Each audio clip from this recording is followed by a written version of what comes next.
हरे कृष्णा। आज की इस क्लास में सभी भक्तों का स्वागत है। हम कीर्तन से स्टार्ट करेंगे आज की क्लास। जय राधा माधव कुंज बिहारी,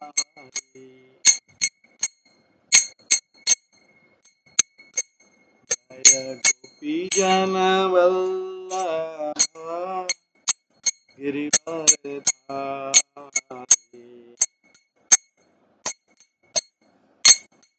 यशोदानंदन ब्रज जनार्दन, यमुना तीरा बनचारी, जय राधा माधव कुंज बिहारी।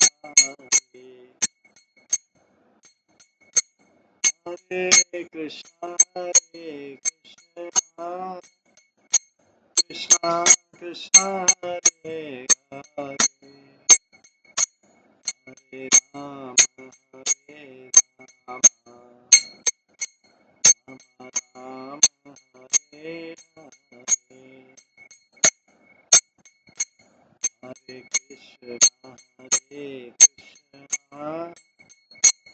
कृष्णा कृष्णा हरे हरे, हरे राम राम हरे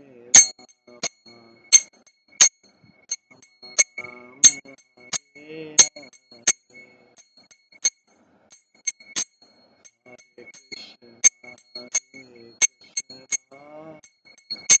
कृष्णा कृष्णा हरे हरे, हरे राम राम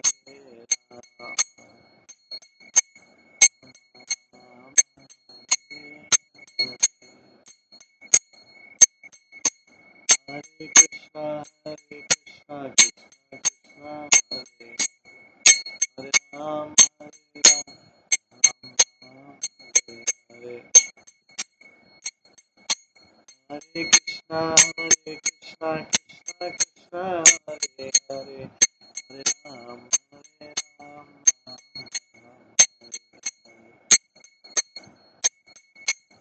हरे कृष्णा कृष्णा हरे हरे, हरे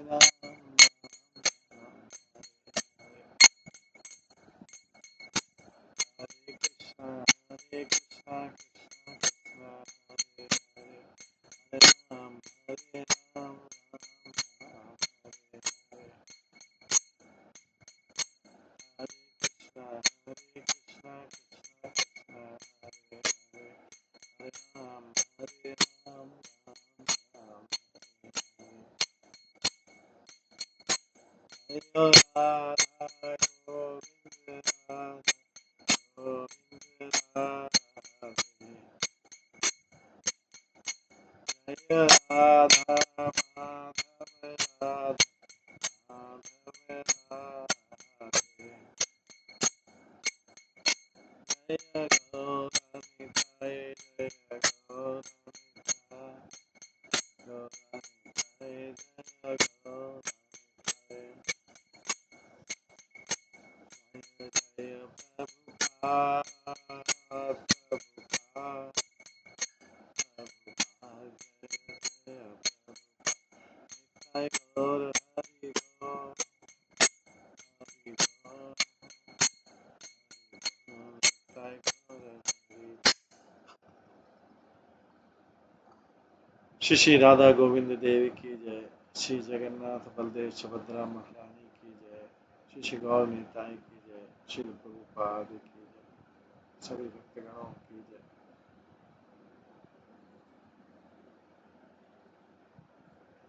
हरे कृष्णा।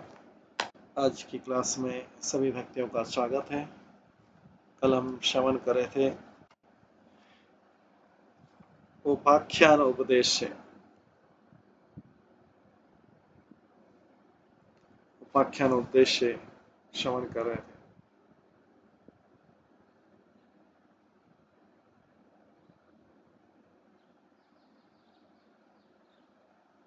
इसमें व्यक्ति सिद्धांत सरस्वती ठाकुर अलग अलग कथाओं के माध्यम से हमें उपदेश दे रहे हैं।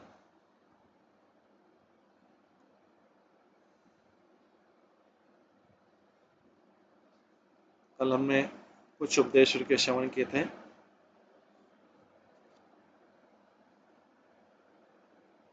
उपाख्यान उपदेश ग्रंथ के द्वितीय खंड से आज उसी के आगे श्रवण करेंगे। उपमन्यु की कथा। इसमें बता रहे अयोध्या में मुनि के एक उपमन्यु नाम का शिष्य था। उपमन्यु गुरु के आदेश से ही उनके गोधन की रक्षा एवं गोचारण करता था। गुरुदेव ने उपमन्यु को आदेश दिया था कि वह दिन में गोचारण करके शाम को वापस आ जाए। उपमन्यु प्रतिदिन शाम को गुरुगृह में आकर गुरुदेव को साक्षात प्रणाम करके कृतकृत्य हो जाता था। एक दिन उपमन्यु को मोटा देखकर गुरुदेव ने कहा, वत्स उपमन्यु, तुम दिन पर दिन मोटे होते जा रहे हो, तुम क्या खाते हो? उपमन्यु ने कहा, भगवान, मैंने भिक्षा वृत्ति को अवलंबन किया है। ये सुनकर आचार्य ने कहा, देखो, मुझे बिना बताए भिक्षा की कोई भी वस्तु को ग्रहण करना उचित नहीं। उपमन्यु ने बात मानकर अपनी समस्त भिक्षा गुरुदेव को अर्पण कर। आचार्य ने समस्त भिक्षा को ग्रहण कर उपमन्यु को कुछ भी नहीं दिया। उसके बाद उपमन्यु दिन में गायों को चराकर शाम को गुरुगृह में आया। क्षुधा देखकर कहा, वत्स उपमन्यु, तुम्हारे द्वारा लाई गई समस्त भिक्षा को मैं ग्रहण कर देता हूँ, फिर भी तुम इतने मोटे क्यों लग रहे? क्या तुम और कहीं भोजन करते हैं? उपमन्यु ने कहा, भगवान, एक बार भिक्षा करके आपको प्रदान करता हूँ, दूसरी बार एक मुट्ठी अन्न भिक्षा करके मैं पा लेता हूँ। आचार्य ने कहा, देखो, यह शिष्टाचार उचित कर्म नहीं है, इससे दूसरों की भिक्षा बंद हो जाती है और ऐसा करने से धीरे धीरे तुम भी लोभी हो जाओगे। गुरुदेव की आज्ञा आदेश को शिरोधार्य करके उपमन्यु एक दिन गोचारण करके शाम को गुरुगृह में वापस आए। तब आचार्य ने कहा, वत्स उपमन्यु, तुम जो भिक्षा संग्रह करते वो तो मैं सारा ग्रहण कर लेता हूँ, मेरे निषेध करने पर तुम भिक्षा भी ग्रहण नहीं करते, फिर भी तुम पहले से अधिक मोटे लग रहे हो। क्या आजकल तुम क्या खाते हो? उपमन्यु ने कहा, मैं गायों का दूध पीकर अपना जीवन धारण। आचार्य ने कहा, मैंने गायों का दूध पीने की अनुमति नहीं दी है, गायों का दूध पीकर तुमने बहुत अन्याय किया। उपमन्यु ने गुरुदेव से अपने अपराध की क्षमा याचना की। एक दिन उसने गोचारण कर गुरुदेव के सम्मुख आकर प्रणाम किया। तब गुरुदेव ने पूछा, हे वत्स उपमन्यु, तुमने भिक्षा का अन्न भी ग्रहण नहीं किया, दूसरी बार भिक्षा की भी नहीं की, गाय का दूध भी पीने से मैंने निषेध किया, फिर भी तुम मोटे क्यों? अब तुम क्या खाते? उपमन्यु ने कहा, गोवत्स गण मात्र स्तन, जब बछड़े माँ का पान करके जो झाग निकलता है उसे मैं ग्रहण करता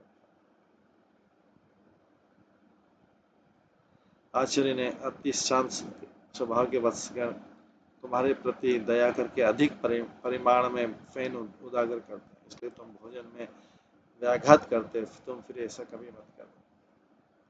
ये उपमन्यु गुरुदेव के आदेश को शिरोधार्य करे गुरु सेवा करने लगा। एक दिन वह वन में गोचारण करते करते अत्यंत क्षुधार्त हो गया।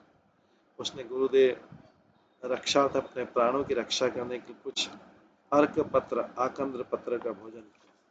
इसे खाने पर उपमन्यु को चक्षु रोग होने के कारण वो अंधा हो गया। अंधा होकर अकेले घूमते घूमते कुएं में गिर गया। इधर शाम का समय भी निकल रहा था, उधर उपमन्यु भी गौचारण करने नहीं गया। यह देखकर आचार्य चिंतित है। अन्य शिष्यों से कहने लगे, मैंने उपमन्यु को सब प्रकार के आहार से निवृत्त होने का आदेश दिया, लगता है वह नाराज हो गया, इसलिए वापस न आ रहा। यह सोचकर कुछ शिष्यों को लेकर आचार्य वन में गए, उच्च स्वर से उपमन्यु को आवाज देने लगे। आचार्य की आवाज सुनकर कुएं के अंदर से ही उपमन्यु अत्यंत विनीत भाव से गुरुदेव को पुकारने लगे। आचार्य ने उपमन्यु को ऐसी दशा में देखकर उसे देवताओं के वैद्य अश्विनी कुमार का स्तव करने को कहा और यह भी कहा कि उनकी कृपा से ही उपमन्यु के चक्षु रोग का निवारण हो सके। अश्विनी कुमार ने उपमन्यु के स्तुति से संतुष्ट होकर उसे एक पीठा भोजन करने के लिए दिया और उन्होंने उसे कहा, इसे खाने से जीवन भर के लिए तुम्हारा रोग दूर हो जाएगा। उपमन्यु ने कहा, मैं इस पीठा को गुरुदेव को निवेदन और उनकी अनुमति के बिना ग्रहण नहीं कर सकता। अश्विनी कुमार ने कहा, पहले तुम्हारे गुरुदेव ने भी मेरा स्तव किया था, तब भी मैंने उन्हें एक पीठा ही दिया था। उन्होंने अपने गुरुदेव के आदेश के बिना ही उसे ग्रहण किया था, इसलिए तुम्हारे गुरुदेव ने जैसा किया तुम भी वैसा ही करो।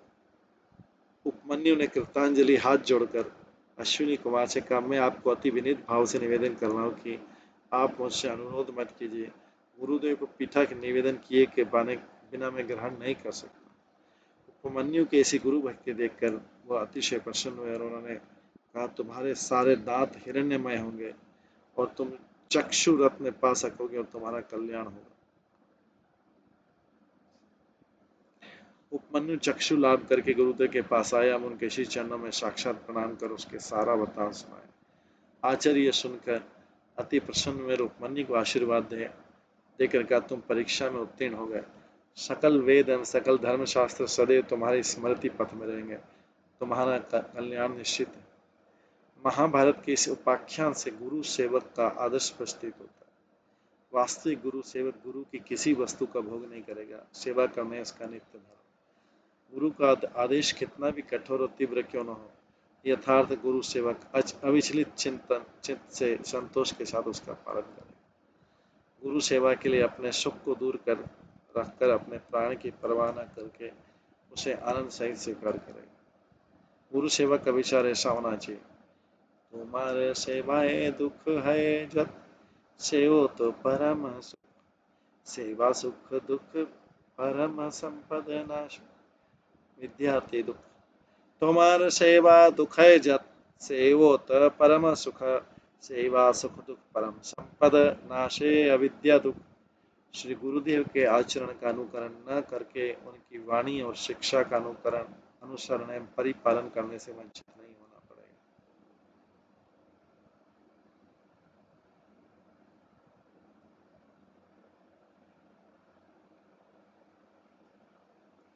अश्विनी कुमार की बातों में आकर उपमन्यु ने गुरुदेव के आचरण का अनुकरण करके गुरुदेव के आदेश के बिना पीठा नहीं पाया। बुद्धिमान व्यक्ति महापुरुषों की वाणी का अनुसरण करते हैं, इससे ही समस्त अभिष्ट लाभ होते हैं। जो ऐसी चित्तवृत्ति के साथ गुरु की सेवा करेंगे वे पृथ्वी के समस्त कठोर परीक्षाओं में उत्तीर्ण होंगे। उन्हीं के हृदय में समस्त शास्त्रों का गूढ़ रहस्य प्रकाशित होगा और वे सदैव तक स्मृति पथ पर विराजित हुए। श्री गुरुदेव की कृपा से चरण मंगल कृष्ण सेवा लाभ प्राप्त की जा सकती।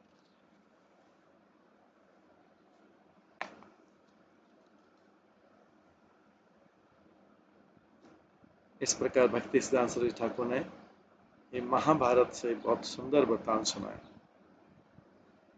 इसके बाद एक और वृत्तांत आता है, अर्जुन और एकलव्य का। एकलव्य के गुरु भक्ति सभी के लिए आदर्श मानी जाती है, परंतु इस विषय में एक विशेष विचार करते उसे देखना आवश्यक है। राजा हिरण्यधनु के एकलव्य नाम का एक पुत्र था। एकलव्य जाति का निषाद या चांडाल था। राजकुमार एकलव्य अस्त्र विद्या की शिक्षा पाने के लिए द्रोणाचार्य के पास समस्त उपस्थित हुआ। आचार्य ने उसे धनु विद्या देने से इनकार कर दिया क्योंकि वो एक चांडाल जाति का व्यक्ति। लेकिन एकलव्य ने द्रोणाचार्य से अस्त्र शिक्षा ग्रहण करने का संकल्प कर वन में जाकर द्रोणाचार्य की एक मिट्टी की मूर्ति का निर्माण किया और उस काल्पनिक गुरु मूर्ति से अस्त्र विद्या की शिक्षा ग्रहण करते करते उसने विशेष पारदर्शिता प्राप्त की। अर्जुन द्रोणाचार्य का प्रिय शिष्य था। आचार्य ने अर्जुन से कहा, मेरा कोई भी शिष्य तुमसे अधिक शिक्षा नहीं पा सकता।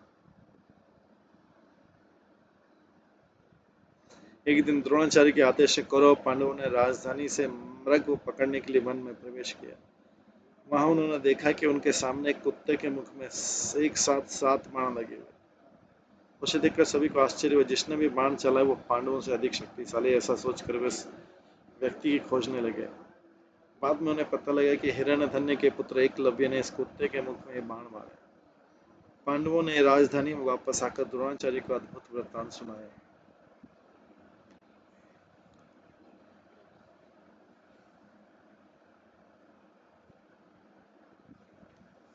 अर्जुन ने विनीत भाव से आचार्य का धनुर्विद्या में मुझसे भी पारंगत आचार्य का एक और शिष्य है। द्रोणाचार्य इस बात को सुनकर विस्मित हुए। उन्होंने अर्जुन के साथ वन में प्रवेश किया और देखा कि एकलव्य तन्मय होकर बार बार बाणों की वर्षा कर रहा है। द्रोणाचार्य एकलव्य के सामने उपस्थित हुए। आचार्य को अचानक देखकर एकलव्य उनके चरणों की वंदना करने लगे और उनके शिष्य के रूप में अपना परिचय दिया। द्रोणाचार्य ने कहा, तुम अब गुरु दक्षिणा प्रदान करो। एकलव्य ने कहा, आप जो भी आदेश करेंगे मुझे स्वीकार है। तब द्रोणाचार्य ने एकलव्य से उसके हाथ का अंगूठा काट कर दक्षिणा में देने के लिए कहा। एकलव्य ने तुरंत उपदेश का पालन किया। एकलव्य ने किसी प्रकार का प्रतिवाद न करके गुरु के आदेश का पालन किया। निम्न जाति के कारण उपेक्षित होने पर भी एकलव्य ने द्रोणाचार्य के प्रति श्रद्धा रखकर उनकी एक मिट्टी की मूर्ति बनाकर गुरु भक्ति का आदर्श स्थापित किया। यहाँ संसार के साधारण लोगों का यह विचार है कि अर्जुन ने एकलव्य को अपने से श्रेष्ठ धनुधर मानने के कारण यहाँ संसार के साधारण लोगों का विचार है कि अर्जुन ने एकलव्य को अपने से श्रेष्ठ धनुधर मानने के कारण ईर्ष्यावश गुरु द्रोणाचार्य के द्वारा उसे नष्ट करवाने की कोशिश की, परंतु भक्त का ऐसा विचार नहीं। भक्त का सब कुछ अच्छा है, अभक्त का नहीं। अभक्त के गुणों में भी दोष है, क्योंकि वो भगवान की इंद्रिय तृप्ति में नियुक्त नहीं होते।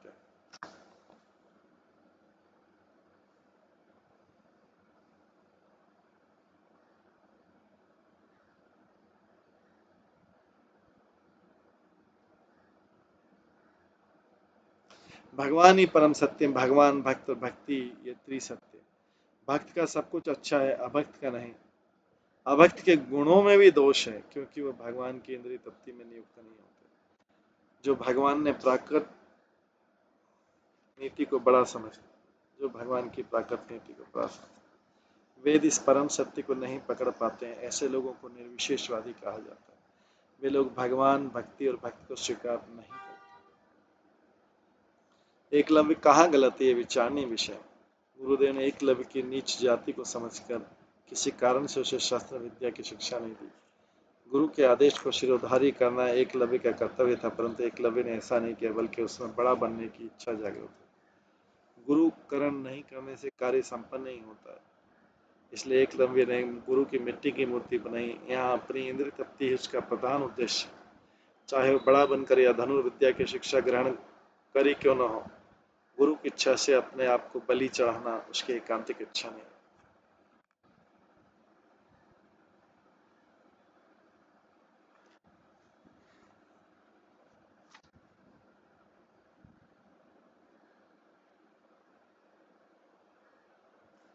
कोई यह भी कह सकता है कि आखिर अंत में एकलव्य ने प्रतिवाद किए बिना ही गुरु की बात सहर्ष स्वीकार कर ली, परंतु गंभीर और सूक्ष्म रूप से विचारणीय विषय कि एकलव्य ने अप्राकृत भक्ति की अपेक्षा नीति को ही बड़ा माना। गुरुदेव दक्षिणा के रूप में कुछ भी मांग सकते हैं, उसे प्रदान करना ही शिष्य का कर्तव्य है। इस नीति से उसने गुरु को अपना अंगूठा काट कर दिया। वस्तुतः एकलव्य ने स्वाभाविक भक्ति के साथ उसे प्रदान नहीं किया। भक्ति की वृत्ति स्वाभाविक एवं सरल होती। यदि एकलव्य के हृदय में गुरु, हरि, गुरु, वैष्णव के प्रति अहेतु की और स्वाभाविक भक्ति रहती, तो गुरु द्रोणाचार्य, वैष्णव श्रेष्ठ अर्जुन एवं भगवान कृष्ण एकलव्य के इस व्यवहार से रुष्ट नहीं होते। एकलव्य को ऐसा बड़ा बनने की वृत्ति एवं धनुर्विद्या की शिक्षा की चेष्टा को गुरुदेव ने स्वीकार नहीं किया। एकलव्य के हृदय में वैष्णव श्रेष्ठ अर्जुन से भी बड़ा बनने और अभिलाषा और चेष्टा। वैष्णव की अपेक्षा बड़ा बनने की अभिलाषा भक्ति नहीं, वह भक्ति और अति बाड़ी का धर्म है। परंतु वैष्णव के पीछे रहने की चेष्टा, उनके अनुगत्य में रहने की चेष्टा ही भक्ति।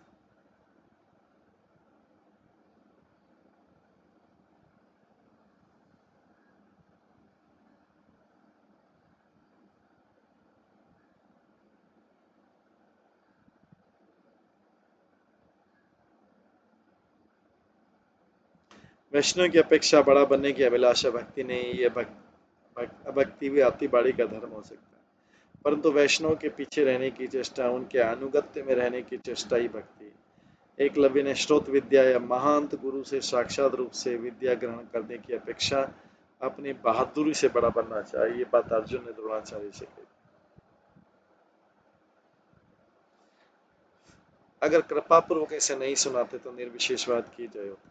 फिर तो जीव महांत गुरु से विद्या की शिक्षा न लेकर इच्छा कोटि विरुद्ध किया मिट्टी से बना हुआ अचेतन गुरु से विद्या या भक्ति की शिक्षा ले सकते। इस प्रकार नास्तिक मत ही प्रतिष्ठित होता है। इसलिए अर्जुन एकलव्य के प्रति और जगत के प्रति अहेतु की दया की। अगर एकलव्य निष्कपट गुरु भक्त होता तो ऐसे गुरु भक्त का कृष्ण कभी विनाश नहीं करते। वे तो अपने भक्त की रक्षा करते हैं, परंतु एकलव्य कृष्ण के द्वारा ही मारा गया था। श्री चैतन्य देव ने कहा, केवल बाहर की तपस्या को देखकर उसे भक्ति नहीं कहा जा सकता। असुर भी तपस्या करते हैं, उनके जैसी तपस्या तो देवता भी नहीं कर सकते। एकलव्य ने गुरु की इच्छा के विरुद्ध वैष्णव की अपेक्षा बड़ा बनना चाहा, इसलिए कृष्ण के द्वारा मारा गया था। विशेष गति को प्राप्त हुआ। असुरी कृष्ण के द्वारा मारे जाते हैं, भगवत भक्त कृष्ण के द्वारा सुरक्षित हुए। हिरण्यकश्यप एवं प्रहलाद इसके प्रमाण है। इसलिए हम लोग कभी भी गुरु भक्ति का मुखौटा बनकर वैष्णव से बड़ा बनने की चेष्टा नहीं करें। निर्विशेषवादी न बनकर एकलव्य के उपाख्यान से शुद्ध भक्त को यही शिक्षा ग्रहण करनी चाहिए। सर्वापेक्षा अधिक कर्म दक्षता गुरु भक्ति नहीं, वैष्णव के अनुगत्य में रहना ही भक्ति।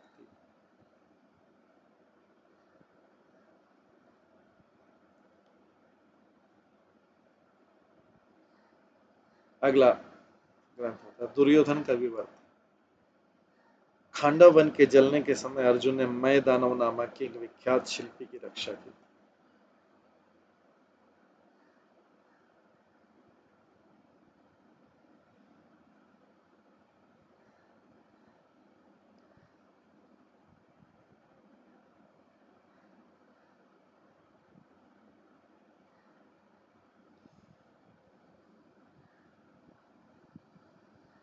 शिल्पी श्रेष्ठ मैदानों ने धर्मराज युधिष्ठिर के राजसूय यज्ञ सभा का सुंदर रूप से निर्माण किया था, जिसमें मणिमुक्ता प्रवाल से जड़ित सभा का इस प्रकार से निर्माण किया गया था कि पृथ्वी के सभी लोग उसको देखकर आकर्षित।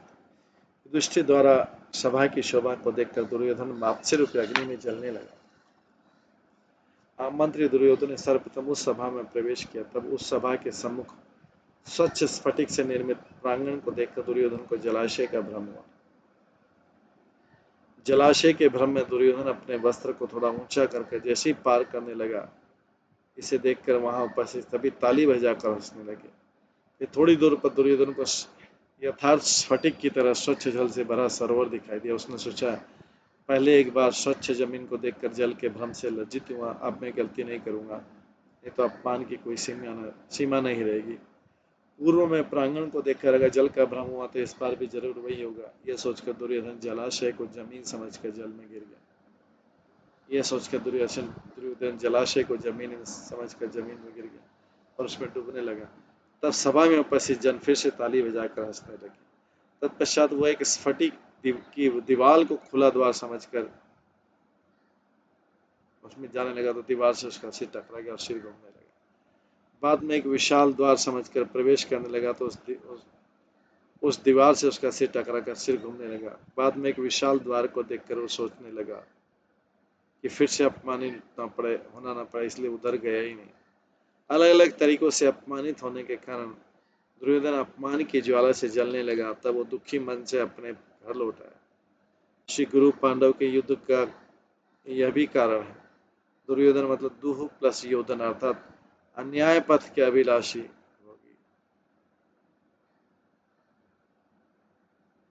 उसकी वृत्ति यह थी कि कृष्ण भक्त पांडवों को सुई की नोक के बराबर भी भूमि नहीं दूंगा और समस्त पृथ्वी का भोग मैं ही करूंगा। एवं युधिष्ठिर धर्मराज का सत्य एवं न्याय के युद्ध में स्थिर कृष्ण की इच्छा को परिपूर्ण करना ही उनका उद्देश्य था। दुर्योधन के जैसा स्वभाव विशिष्ट व्यक्ति गुरु कृष्ण की अभिलाषा के पूर्णकारी सत्य संकल्प भक्ति के प्रति विद्वेषी था। विद्वेषी नेत्रों में भक्तों के सारे कार्य विपरीत माने जाते हैं।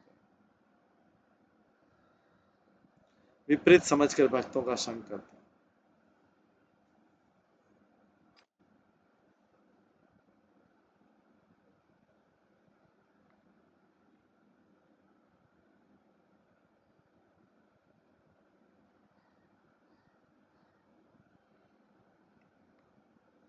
जो आश्रित है उसे निराश्रित है, जो निराश्रित है उसे आश्रित समझकर डूब जाते हैं। भक्त का संगी आश्रय माया ही निराश्रित।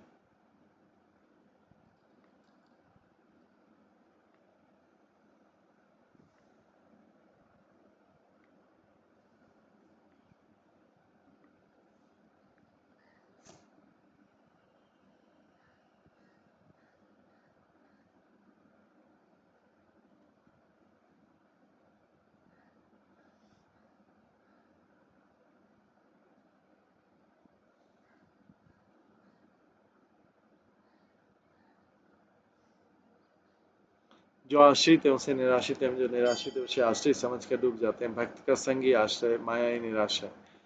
भक्त का विद्वेषी होने पर ही माया के गहरे जल में डूबना पड़ेगा।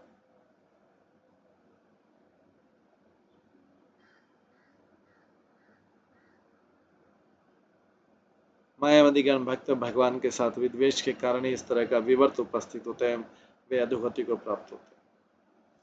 मायावादी जो माया को लेकर विवाद करता है, जो मायाधीश परम ब्रह्म भगवान है, वे भी माया में फंसकर जीव रूप में दिखाई देते हैं या नारायण दरिद्र अति रूप में दिखाई पड़ते हैं। ऐसे मतवाद का प्रचार मायावादी करते हैं।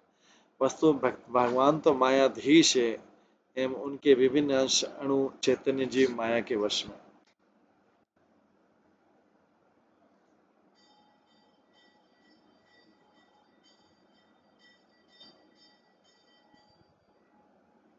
इसके बाद अगली कथा बताते हैं, अगला आख्यान करते हैं भक्ति सिद्धांत से ठाकुर। धृतराष्ट्र का लोह भीम भंजन।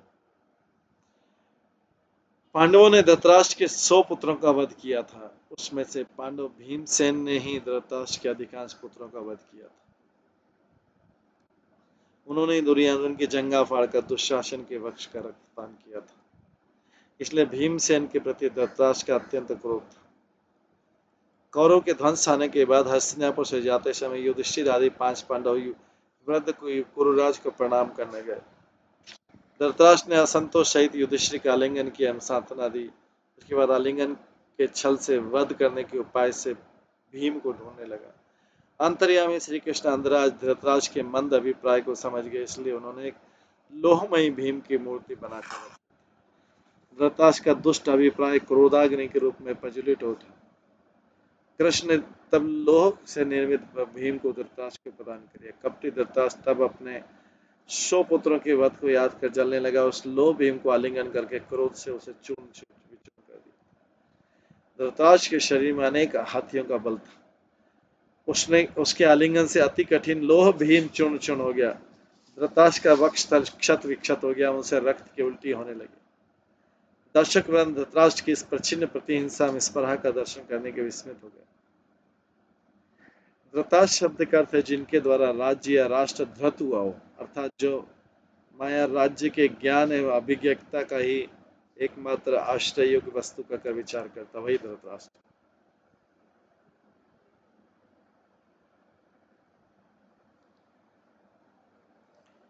जड़ी चिंता स्त्रोत जिनके हृदय में अधिकार कर लेता है, जो जड़ातीत अपराकृत वस्तु या चिद विलास से कोई संबंध नहीं रखता, वैसा व्यक्ति ही धृतराष्ट्र का।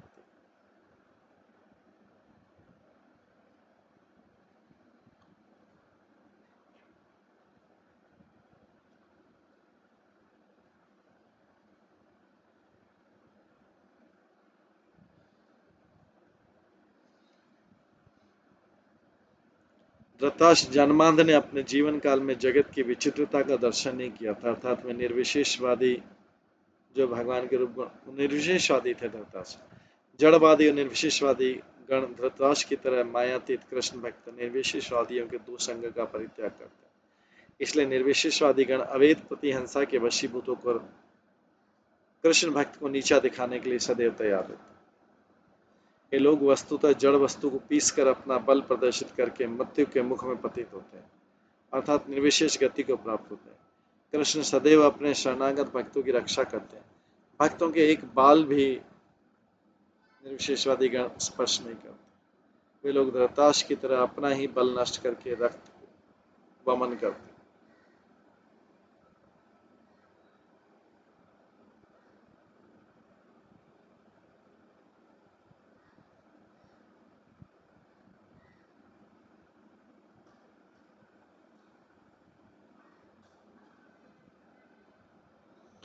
आगे शुक्र रूपी इंद्र ब्रह्मा।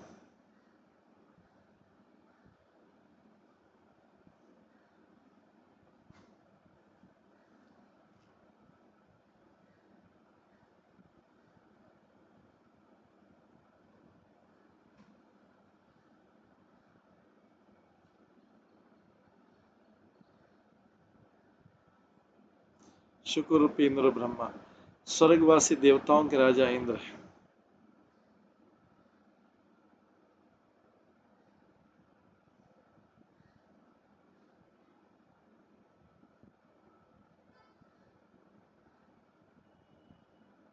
स्वर्गवासी देवताओं के राजा इंद्र हैं और इंद्र के गुरु बृहस्पति।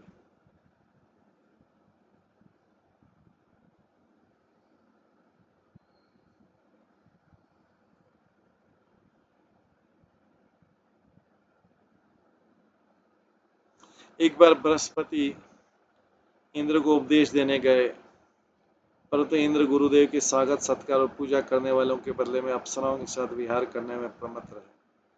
इसलिए बृहस्पति के अभिशाप से इंद्र पृथ्वी पर शुक्र बनकर आए। शुक्र रूपी इंद्र शुक्री के साथ अपनी इच्छा के मुताबिक विहार करने में, विष्ठा भोजन करने में आनंद का उपयोग करने लगा। शुक्री के गर्भ से शुक्र के अनेक बच्चों ने जन्म लिया।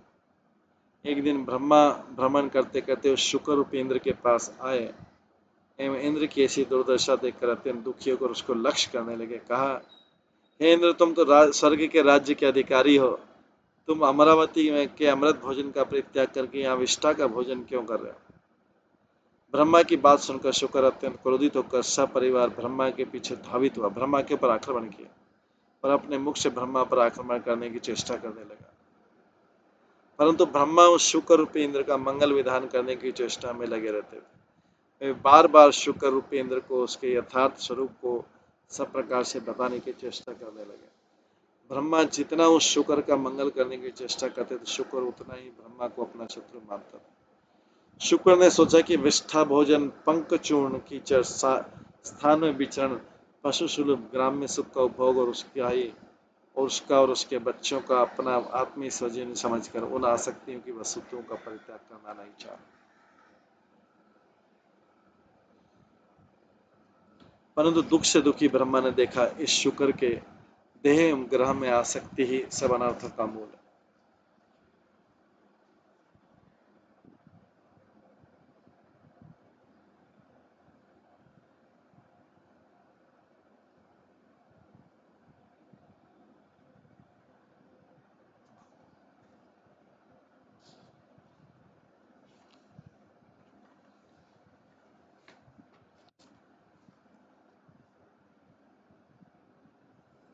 इसलिए जब तक जड़ आसक्ति रहेगी तब तक इसके कान में सदुपदेश प्रवेश नहीं करेंगे।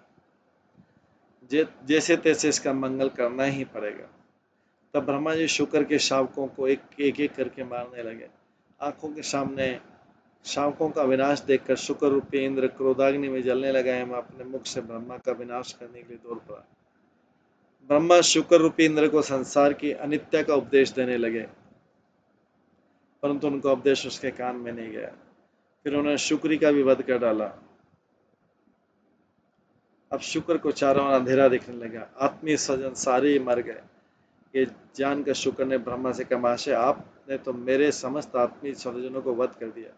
इससे पहले आप मुझे स्वर्ग जाने के लिए भी कह रहे थे। अच्छा, मैं आपसे पूछता हूँ कि उस स्वर्ग में भी यहाँ के जैसा इतना स्वादिष्ट विष्ठा है क्या? यहाँ ऐसा ही शांतिमय स्थान है क्या? क्या वहाँ शुक्री मिलेगी? ब्रह्मा ने कहा, तुम स्वर्ग के नित्य अधिकारी हो, केवल शापग्रस्त होकर अपने कर्म फल से यहाँ पे आए हो। जब तुम उस स्वरूप में प्रतिष्ठित हो जाओगे, उस विष्ठा के भोजन को स्वादिष्ट नहीं समझोगे। यहाँ हर समय अमृत भोजन कर पाओगे। तुम शुक्री के साथ जो ग्राम सुख्य है उसको उपभोग करने की स्पृहा नहीं करेंगे, तुम श्रेष्ठ आनंद का लाभ कर सको। तो स्त्री पुत्र आदि को खोकर अब शुक्र के मन में संसार की अनित्य की उपलब्धि हुई। तब शुक्र रूपी इंद्र ब्रह्मा के उपदेश को श्रद्धा से श्रवण करने लगा।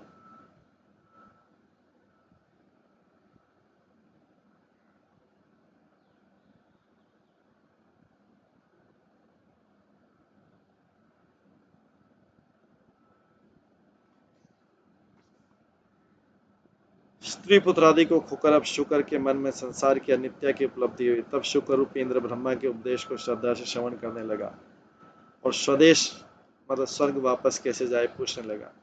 ब्रह्मा ने इंद्र को यथायोग्य उपदेश दिया। इंद्र उसे श्रद्धा से पालन करके शुक्र जीवन का त्याग कर पुनः स्वर्ग के इंद्र तत्व को पालन किया। जगत के मायाबद्ध जीवों की यही दशा है। जीव मात्र स्वरूपतः कृष्णदास है। श्री कृष्ण की सेवा ही उसका नित्य धर्म है और गोलोक वैकुंठ उसका स्वदेश।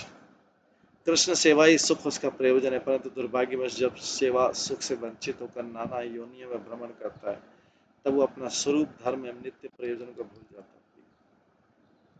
देह में आसक्त होकर देह को ही अपना स्वरूप अर्थात देहात्म बुद्धि, देह से ही संबंधित अन्य देह को भी आत्मीय स्वजन देह के सूक्ष्म विभोग को ही प्रयोजन समझता है। जब जीव अपने वास्तविक स्वरूप को भूल जाता है तब गुरु रूप में जीवों के सम्मुख उपस्थित होकर और बद्ध जीव को उसके नित्य रूप का उपदेश देता है। बद्ध जीव विषय विष्ठा भोजन में अत्यंत आसक्त। गुरु वैष्णव जितना सदुपदेश प्रदान करते हैं उन पर तरह तरह से आक्रमण करने की कोशिश करते हैं।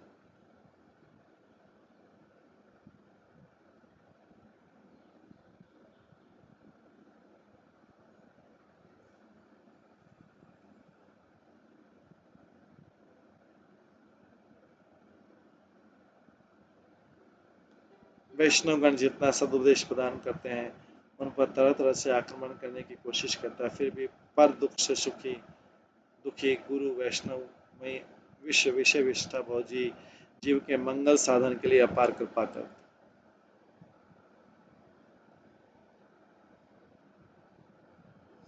बद्ध जीव को विषय से वंचित करके सांसारिक दुख कष्ट में डालकर तरह तरह की विपद में डालकर इस संसार दुर्ग की रक्षा करने वाली दुर्गा देवी इसका शोधन करती। ऐसे जीव संसार की अनित्य की उपलब्धि कर लेता है तब जीवों के कान में गुरु वैष्णव की मंगलमय कथा प्रवेश करती है। जीव तब श्रद्धा के साथ साधु संग और गुरु पाद पद्म का आश्रय करके भगवान का भजन करते करते नित्य स्वरूप की उपलब्धि करता है। धीरे धीरे स्वरूप सिद्धि एवं वस्तु सिद्धि प्राप्त कर कृष्णदास गोलोक वृंदावन में कृष्ण पाद पद्मों के नित्य सुख में प्रविष्ट होता है। स्वरूप सिद्धि शुद्ध चेतन जीव मात्र ही कृष्णदास, यही सबका अपना परिचय, यही स्वरूप।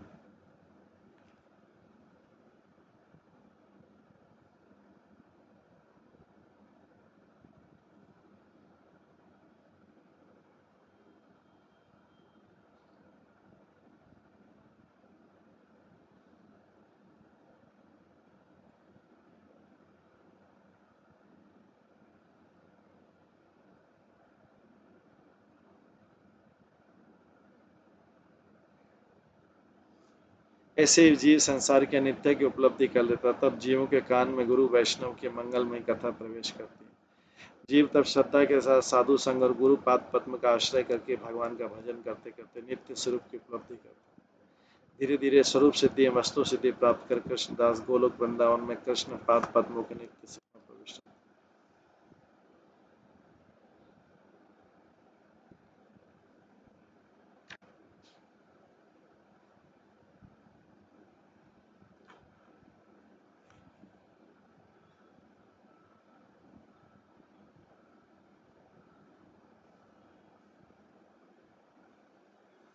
स्वरूप सिद्धि शुद्ध चेतन जीव मात्र ही कृष्णदास है, यही सबका अपना परिचय है, यही स्वरूप, यह स्वरूप उपलब्धि सहित सर्वदा काया मन वाक्य से सभी इंद्रियों के द्वारा भगवान की सेवा में नियुक्त करने की अवस्था ही स्वरूप सिद्धि या जीवन मुक्त दशा है। अभिनिवेश होने से ही स्वरूप सिद्धि होती है। स्वरूप सिद्ध भक्तिगण सहज परमार्थ। आगे वास्तु सिद्धि कृष्ण प्रेम, वस्तु सिद्धि कृष्ण प्रेम की प्राप्ति। स्वरूप सिद्ध भगवत भक्तगण कृष्ण प्राप्त कृपा से वस्तुतः सिद्ध देह में ब्रज लीला के परिकर के रूप में प्रकाशित होते हैं। यह वस्तु सिद्धि एवं भजन का चरम फल है।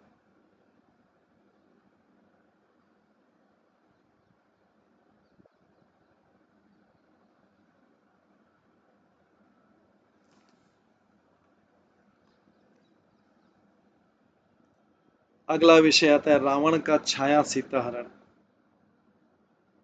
सभी जानते हैं कि लंका का राजा रावण श्री रामचंद्र की लक्ष्मी श्री जानकी को हरण करके ले गया था।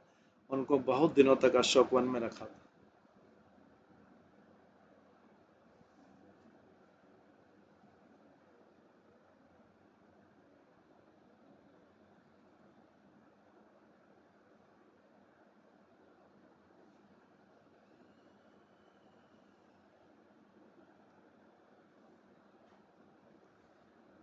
तो इसका नाम है रावण का छाया सीता हरण।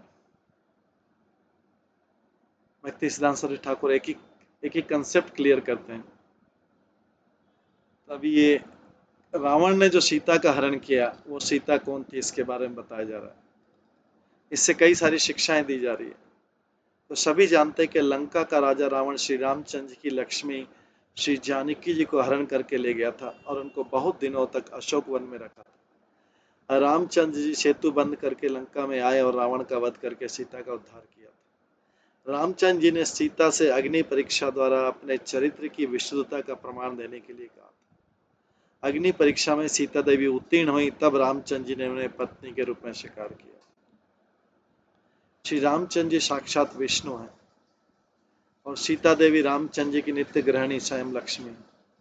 श्री रामचंद्र जी ने सीता देवी को छोड़कर अन्य किसी को पत्नी रूप में स्वीकार नहीं किया। सीता देवी रामचंद्र को छोड़कर कुछ नहीं जानती थी। श्री राम एवं सीता जी मानव मानवीय या जीव नहीं है। रावण एक असुर जीव था। असुर की इतनी शक्ति नहीं कि वो लक्ष्मी देवी का हरण कर उनका स्पर्श कर सके। स्पर्श तो बहुत दूर बात है, वो लक्ष्मी देवी को आंखों से भी देख नहीं सकता है जो असुर होता है। तो वेद पुराण आदि शास्त्र कहते हैं अति मत वस्तु को मरणशील जीव दर्शन नहीं कर सकता। अति मत वस्तु को मरणशील दर्शन, जो चीज कभी मरने नहीं वाली है, जो अमर है, उसको मरणशील जीव कभी भी दर्शन नहीं कर सकता। जैसे हम लोग बद्ध जीव हैं और इन चर्म चक्षुओं से भगवान का दर्शन नहीं कर सकते।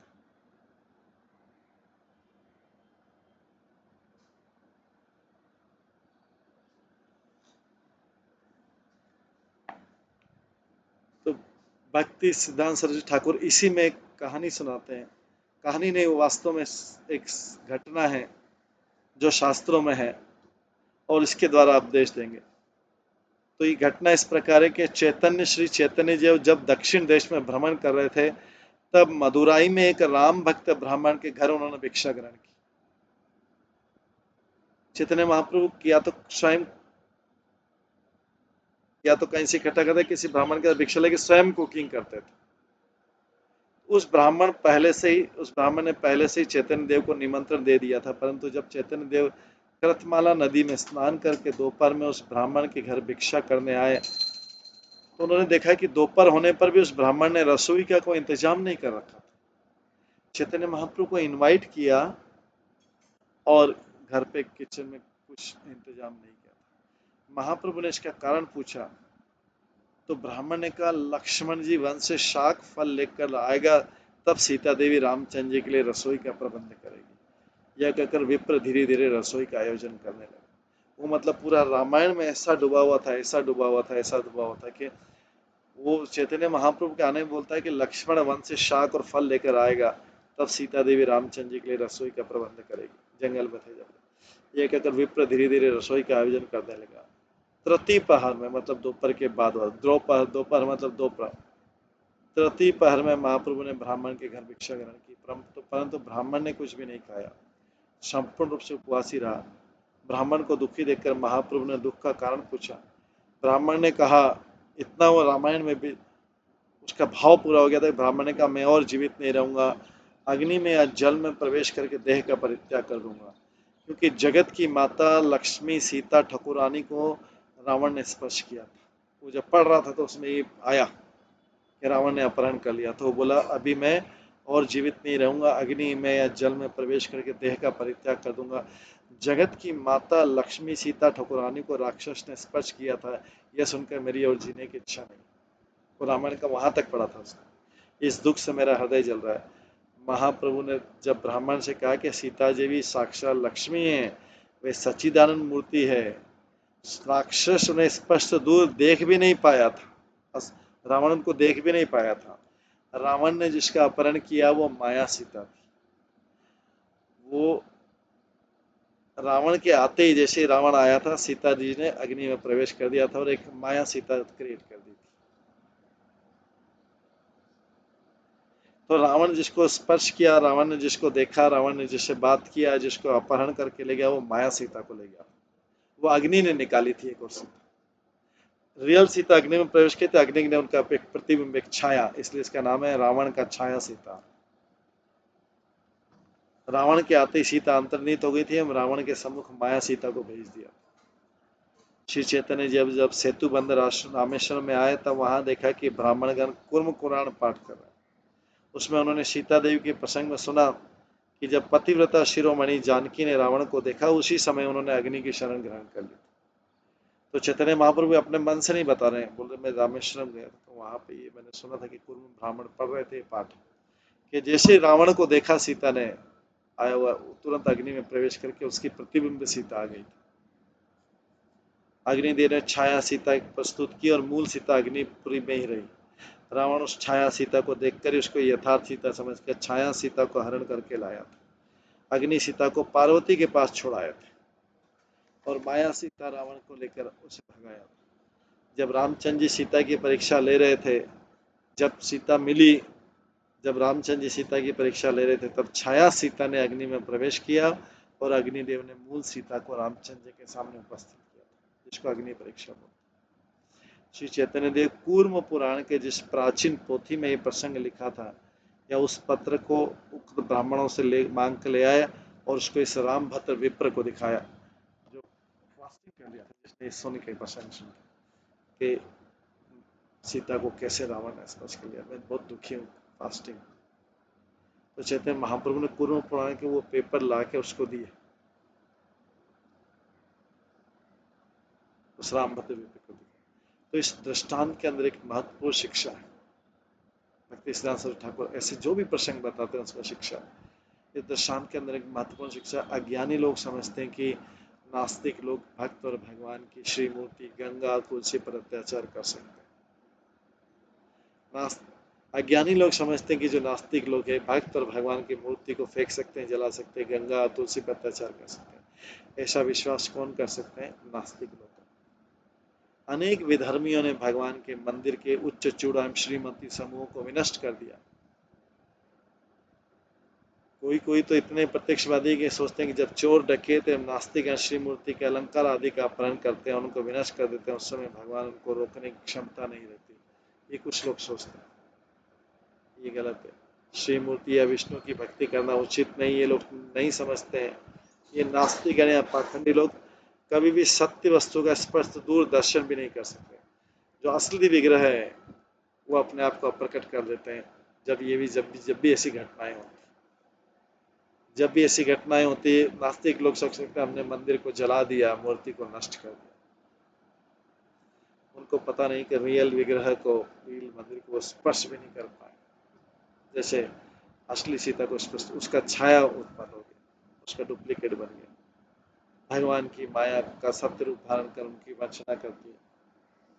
जादूगर धूली से स्वर्ण मुद्रा बनाकर लोगों के निकट माया की सृष्टि करता है।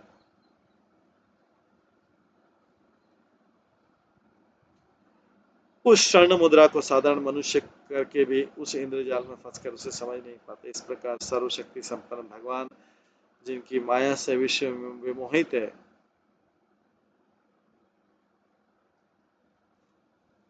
उसी प्रकार सर्वशक्ति संपन्न भगवान, जिनकी माया से विश्व विमोहित है, नास्तिक पाठंगियों को, नास्तिक और पाखंडियों को माया के द्वारा विमोहित करके अपने स्वरूप को गोपन कर सकते हैं। इसमें कोई आश्चर्य बात नहीं। भगवान भी अपने स्वरूप को छुपा सकते हैं और नास्तिक और पाखंडी को पता नहीं लगेगा। अगला वृत्तांत बताते हैं भक्ति सिद्धांत सरस्वती ठाकुर, परीक्षित और कली। एक दिन महाराज परीक्षित ने देखा कि एक बैल के एक पांव से विचरण कर रहा है एवं गाय बहुत क्रंदन कर रही।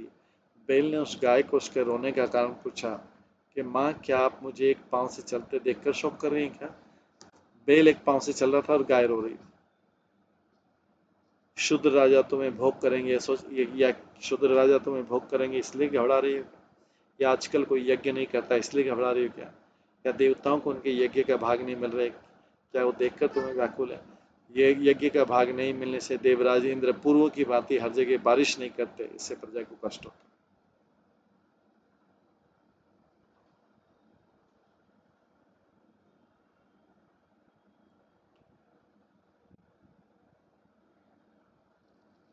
किस लिए दुख हो रहा है तुम्हें?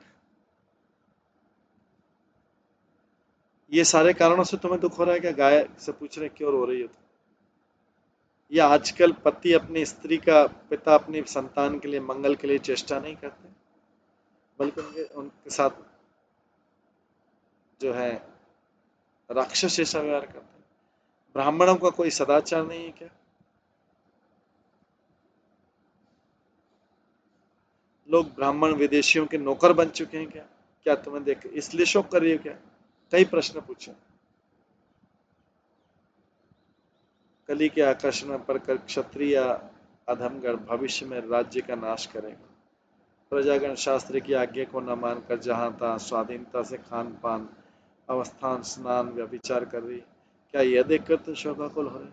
हे पृथ्वी, भगवान श्री कृष्ण अवतीर्ण होकर मोक्ष से भी अधिक सुखप्रद जो लीलाएं किए थे वे हरि अंत ध्यान हो गए। क्या यह सोचकर तुम शोकाकुल हो रही?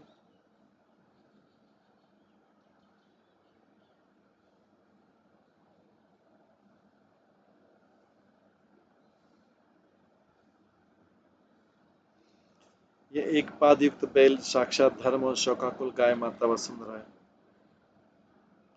धर्म के इस प्रश्न को सुनकर पृथ्वी ने कहा, है धर्म, पापात्मा कली की दृष्टि में अभिभूत मनुष्य के लिए मैं शोक कर रही। धर्म इसके के इस प्रश्न को पृथ्वी ने कहा, है धर्म, पापात्मा कली की दृष्टि में अभिभूत मनुष्य के लिए मैं शोक कर रही। तुम्हारी मेरी अपनी देवता ऋषि साधु ब्राह्मण आदि वर्ण ब्रह्मचारी आदि आश्रम को दशा को देखकर मैं शोक कर रही।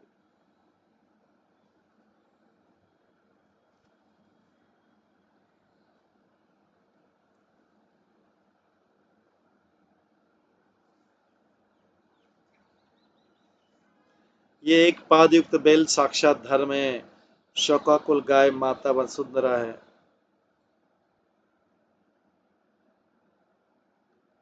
धर्म के इस प्रश्न को सुनकर पृथ्वी ने कहा, है धर्म, पापात्मा कली की दृष्टि में मैं अभिभूत मनुष्य के लिए मैं शोक कर रही।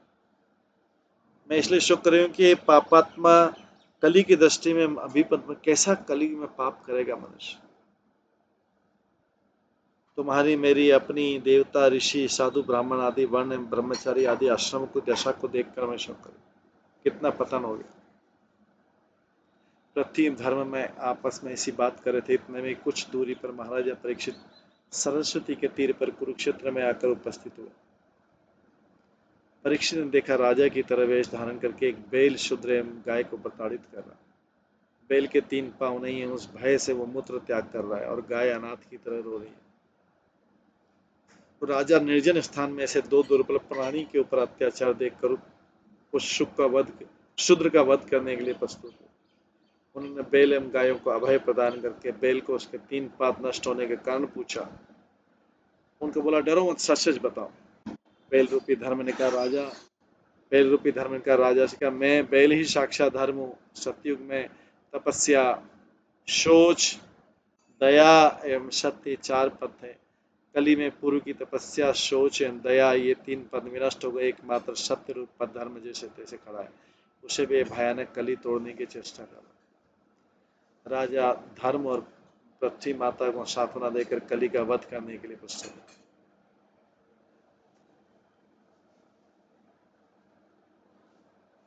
राजा धर्म और पृथ्वी माता को सांत्वना देकर कली का वध करने के लिए प्रस्तुत हुए।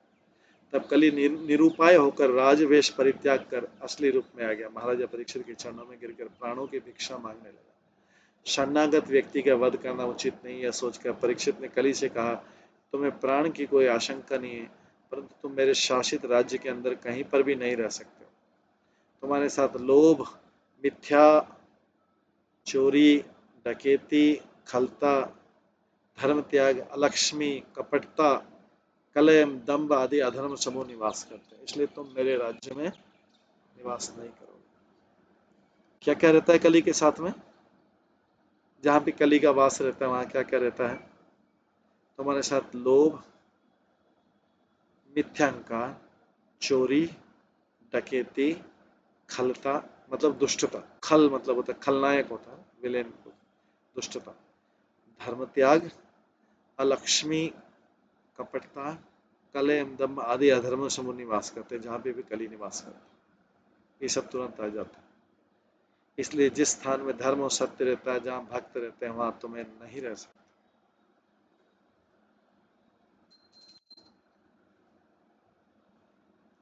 तब कली ने परीक्षित कहा, महाराज आपके राज्य को छोड़कर मुझे तो कोई स्थान ही नहीं दिख रहा, कृपा आप करके मेरे रहने का स्थान बताइए।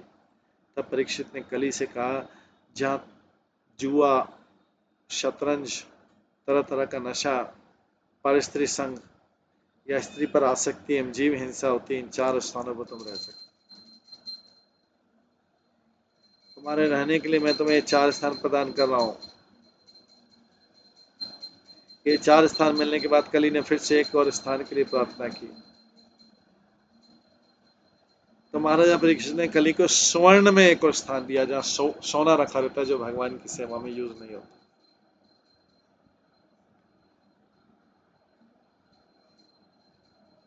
ये सोना भी कली का कारण है।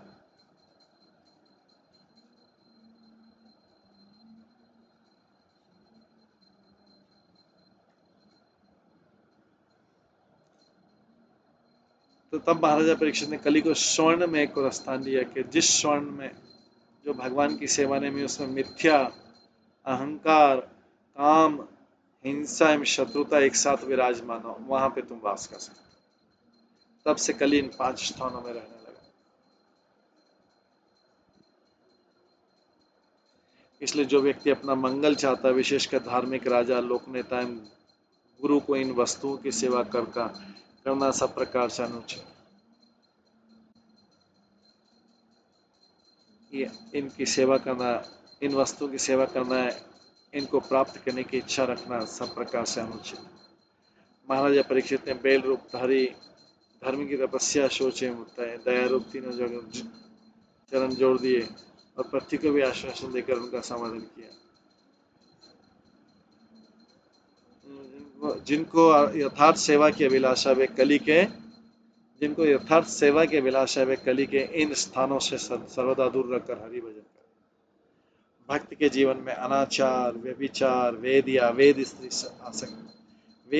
स्त्री आसक्ति, मद पाने की आसक्ति, वित्तीय में आसक्ति, जीव हत्या में, वित्तीय मतलब धन में आसक्ति, वित्त आदि में आसक्ति, जीव हत्या आसक्ति, मिथ्या, हिंसा, दोष, धार्मिकता या किसी के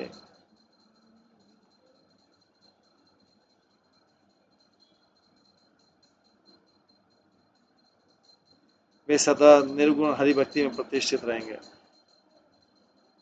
अर्थ वित्तादि में आसक्ति, जीव हत्या, मिथ्या, हिंसा, दोष, दाम्भिकता या किसी भी प्रकार की तमोगुण एवं रजोगुण की क्रिया नहीं होनी चाहिए। वे सदा निर्गुण हरिभक्ति में प्रतिष्ठित रहते हैं। हरि कथा के आधार एवं प्रचार के द्वारा अपना और दूसरों का उपकार करेंगे। वास्तविक उपकार क्या है? नित्य हरि कथा और उसका आचार और प्रचार। अगला है सती और दक्ष। ये कथा है, ये हम कल की क्लास में श्रवण करेंगे। आज की क्लास के यहीं पे विराम देते हैं। आज हमने अलग अलग व्याख्यान सुने भक्ति सिद्धांत सरस्वती ठाकुर के द्वारा, और उनसे जो बहुत सुंदर उपदेश मिलता है उन सबका श्रवण किया। इसके आगे का जो है प्रसंग, आगे की जो व्याख्यान है, उनको हम कल की क्लास में श्रवण करेंगे। आज की क्लास के यहीं पे विराम देते हैं। सभी भक्तों का बहुत बहुत धन्यवाद। सब भक्तों के लिए एक बार हरे कृष्ण महामंत्र का जप करते हैं। हरे कृष्णा कृष्णा कृष्णा हरे हरे, हरे राम राम राम हरे। शिष्य उपदेश उपाख्यान उपदेश ग्रंथ की जय। श्रील भक्ति सिद्धांत सरस्वती ठाकुर की जय। श्रील प्रभुपाद की जय। सभी भक्तगणों की जय। तो इस तरीके से हमने आज उपमन्यु का उपाख्यान सुना, अर्जुन और एकलव्य का सुना, दुर्योधन का विवर्त सुना, धृतराष्ट्र का लोह भीम भंजन, शुक्र रूपी इंद्र ब्रह्मा, रावण का छाया सीताहरण, परीक्षित और कली, ये सारे के सारे व्याख्यान जो थे भक्ति सिद्धांत सरस्वती ठाकुर ने अलग अलग उदाहरणों से हमें श्रवण कराए, अलग अलग कथाओं से श्रवण कराए, रामायण से, महाभारत से। इसके साथ आज हम इसको यहाँ पे विराम देते हैं। हरे कृष्ण।